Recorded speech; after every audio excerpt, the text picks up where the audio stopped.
The second quality management principle talks about leadership. And we all know how leadership is so vital to the success of any initiative.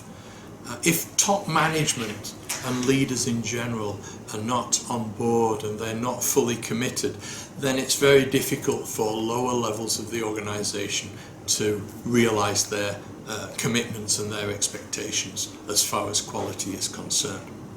And so the Deming philosophy, one of Deming's 14 points, institute leadership, establish unity of purpose within an organisation. And there are many requirements within ISO 9001 particularly that talk to that question of leadership.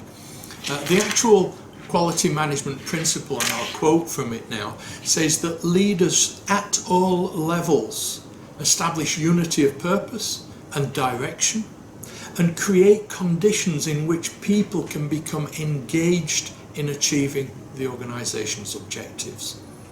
So what do we mean by that?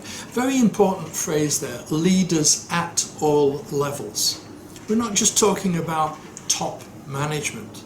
We're talking about the section leader, we're talking about the divisional manager, we're talking about the shift foreman or the supervisor who is responsible for leading a team of people. That team of people may be a very small team, but it's an important component of the organisation as a whole. And that team leader, regardless of their formal title, whether they're a director or a manager or a foreman or a supervisor, they are looked to provide leadership to that group of people, to ensure that people are properly motivated, that they understand what is expected of them, that they have the right tools and equipment and information to do the job. And so if that leadership is missing, then it's very, very difficult for an organisation to truly say that it is working with a quality philosophy. By creating that unity of purpose and direction, it allows us to align the organisation's goals, strategies, policies and the processes to achieve its overall objective. We'll come back to that a little bit later on, because in the earlier versions of ISO 9001, we know that some organisations, they would have their quality policy and their quality objectives that weren't necessarily aligned with the overall objectives and policies of the organisation.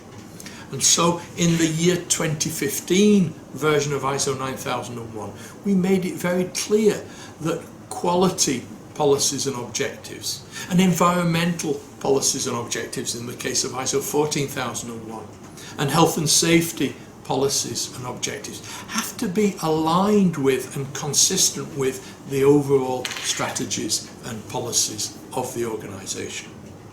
And leadership is absolutely critical so that that happens, so that leaders lead by example.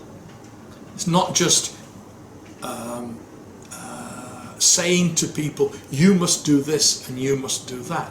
As a leader, I am expected to follow the same kind of rules as the people who work with me. So leadership involves establishing a clear vision, sharing that vision among people within the organisation so that they will follow willingly. They understand what we want to achieve as a leader, whether it's related to quality or to the environment or to health and safety or to anti-bribery or to sustainability. People understand that. They will follow willingly and conform to requirements. That's something else we'll talk about a little bit later on. This very subtle distinction, and I don't know if there are different words in the Japanese language, but in English language we talk about conformity to requirements such as ISO 9001, and we talk about compliance to legal requirements. For legal requirements, if we don't follow those legal requirements, we will be punished, either by going to jail or by paying a fine. For ISO 9001 and other voluntary standards developed by ISO, we talk about conformity. We do things because it makes sense for us to do them. Of course, we have to do them if we want to be able to say we conform to ISO 9001 requirements. But we have to understand the reasoning behind them so that we can then understand that within our organizational context and do something that is useful to our organization and useful to our customers who receive our products and services.